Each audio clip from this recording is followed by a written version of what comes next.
నమస్కారం. ఈరోజు on this very historical day the industries department industries తరఫునగా మన రాష్ట్ర ముఖ్యమంత్రి గారికి ధన్యవాదాలు తెలుపుకుంటున్నాం. ఎందుకనంటే ఈరోజు మొదటిసారిగా దాదాపు అంటే గతంలో కూడా చెప్పినట్టుగా ఈ యొక్క ఇన్సెంటివ్స్ ఏవేవి ఉన్నాయో అవన్నీ కూడా మనం ఇలాంటి కష్టకాలం టైంలో ఖచ్చితంగా మనం ఎంఎస్ఎంఈస్కి ఆదుకోవాలని చెప్పి ఆయన ఎన్నోసార్లు మా చేత అంటే వర్క్షాప్ పెట్టి దాని తర్వాత రివ్యూస్ కూడా చేయటం జరిగింది. ఈరోజు దాని భాగంగా ఈరోజు ఫైనల్ మీటింగ్లో ఈరోజు ముఖ్యమంత్రి గారు he has approved the incentives the remaining incentives for the MSME sectors దాదాపు 905 కోట్లు గత 5 సంవత్సరాల నుంచి ఏవేవి ఉన్నాయో అవన్నీ బాకీలు కూడా పూర్తి చేస్తూ దీంట్లో ఒకటి ఉదాహరణగా చెప్పాల్సింది ఏంటంటే గత 2014 నుంచి 2019 దాకా దాదాపు 828 కోట్లు బకాయిలు అంటే కోట్ల రూపాయలు అవి కూడా పూర్తి చేసి అలాగే 1920లో కూడా 77 క్రోర్స్ ఏముందో ఈ ఫైనాన్షియల్ ఇయర్ కూడా అవన్నీ కూడా పూర్తి చేసి దాదాపు 905 క్రోర్స్ ఇన్సెంటివ్స్ ప్యాకేజ్ జూన్లో తొందరలోనే రిలీజ్ చేయబోతున్నాము. 2014-15 మీరు చూసుకుంటే there was 43 crores అవుట్స్టాండింగ్. అలాగే 2015-16 చూసుకుంటే 70 కోట్లు వాజ్ అవుట్స్టాండింగ్. 2016-17 చూసుకుంటే 195 crores వాజ్ అవుట్స్టాండింగ్. 2017 and 18 చూసుకుంటే 207 crores వాజ్ అవుట్స్టాండింగ్.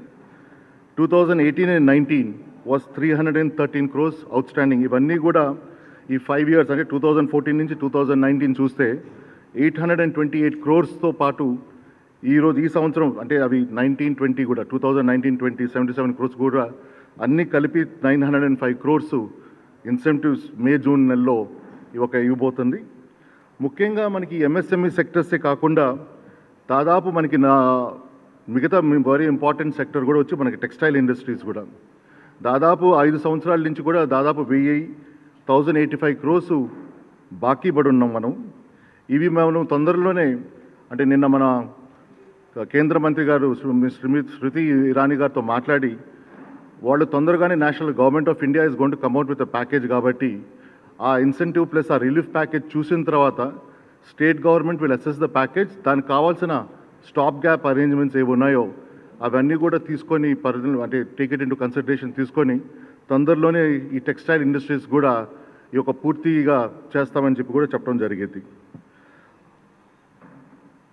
దీంతో పాటు ఈ కోవిడ్ క్రైసిస్లో మీ అందరికీ తెలుసు ఈ యొక్క ఇండస్ట్రీస్ ఏ విధంగా ఇబ్బంది పడుతూ ఉన్నాయో దానికి కావాల్సిన రిలీఫ్ ముఖ్యమంత్రి గారు మనం ఇన్సెంటివ్సే కాదు తప్పనిసరిగా వాళ్ళకి నడపాల్సిన బాధ్యత కూడా మనది ఉంది కాబట్టి వాళ్ళకి కావాల్సిన ఇన్సెంటివ్సే కాకుండా ఎనీ అదర్ రిలీఫ్ కూడా మీరు ఆలోచించి చేయమనిలో one of the proposals that he has cleared is that ఈ ఫస్ట్ క్వార్టర్ ఏది ఉందో ఏప్రిల్ మే జూన్ క్వార్టర్లో ఏది ఉందో complete waiver of minimum demand charges of electricity to the MSMEs దీని ద్వారా దాదాపు 188 క్రోర్స్ అంటే పూర్తిగా వేవర్ చేయబోతుంది అనమాట. అలాగే పెద్ద ఇండస్ట్రీస్కి వచ్చేదలికే డిఫర్మెంట్ ఆఫ్ ఫిక్స్డ్ ఛార్జెస్ అంటే deferment of this minimum charges కూడా మేము వీఆర్ కన్సిడరింగ్ ఫర్ 3 months. దానికి అంటే దానికి ఉన్న ఇంట్రెస్ట్ ఏ ఛార్జెస్ వస్తాయో అవి government of Andhra Pradesh is going to bear that interest also. అవి వచ్చి దాదాపు 18 కోట్లు will be the interest that the burden will be bearing.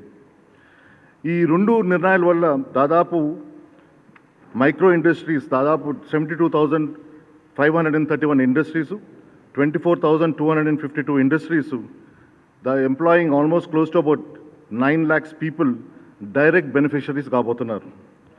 అలాగే రేపు రాబోయే రోజుల్లో పోస్ట్ కోవిడ్ క్రైసిస్లో తర్వాత వీళ్ళకి కావాల్సిన ఇంకొక హెల్ప్ కూడా ముఖ్యంగా ఎంఎస్ఎంఈస్ కూడా కావాల్సింది ఏంటంటే ఎస్పెషలీ ఈ స్మాల్ మైక్రో యూనిట్స్ ఏవి ఉన్నాయో వాళ్ళు వర్కింగ్ క్యాపిటల్కి జనరల్గా వాళ్ళు మార్కెట్లో వెళ్ళి పెద్ద ధర అంటే బేసిక్గా మనీ లెండర్స్ దగ్గరనో లేకపోతే మిగతా దగ్గరలో తీసుకొని లేనిపోని ఇంట్రెస్ట్ బర్డెన్ భరిస్తూ వస్తుంటారు.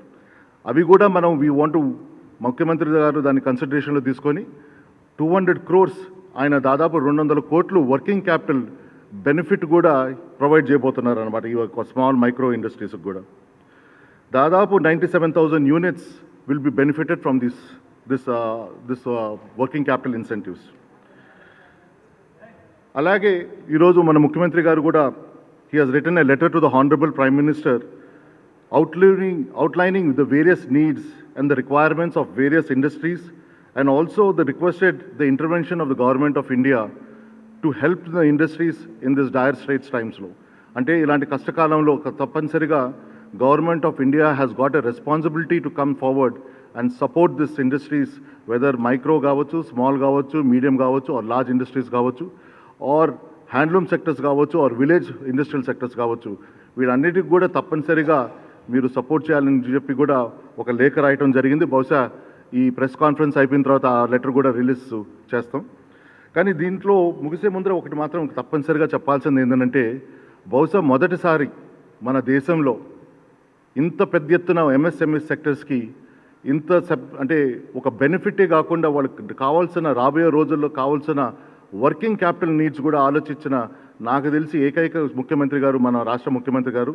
తప్పనిసరిగా he is going to be championing this MSME sectors not only in the state but in the country also అని అనిపిస్తుంది. అందుకే మళ్ళా కూడా మా ఇండస్ట్రీ తరఫున, మా ఇండస్ట్రీస్ డిపార్ట్మెంట్ తరఫునగా, అలాగే మా ఇండస్ట్రీస్ తరఫునగా మళ్ళీ కూడా మా ముఖ్యమంత్రి గారికి ధన్యవాదాలు తెలిపి సెలవు తీసుకుంటున్నాను. Thank you. AMT you want to discuss that?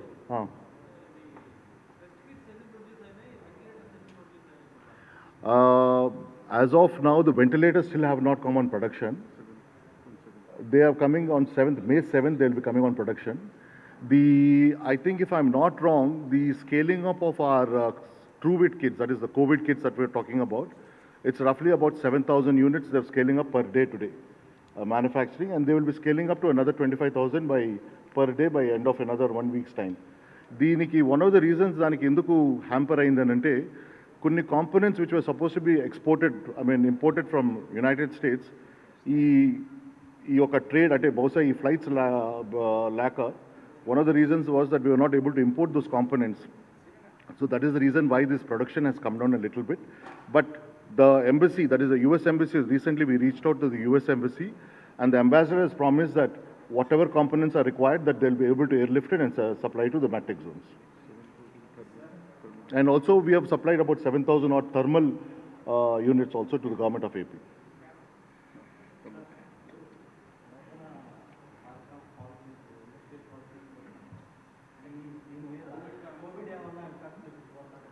అంటే ఇప్పుడు న్యూ ఇండస్ట్రీ పాలసీ వచ్చి, ఈ ఇండస్ట్రీ పాలసీ తీసుకొని వచ్చే ముందర కన్నా let us understand and address the present day concerns.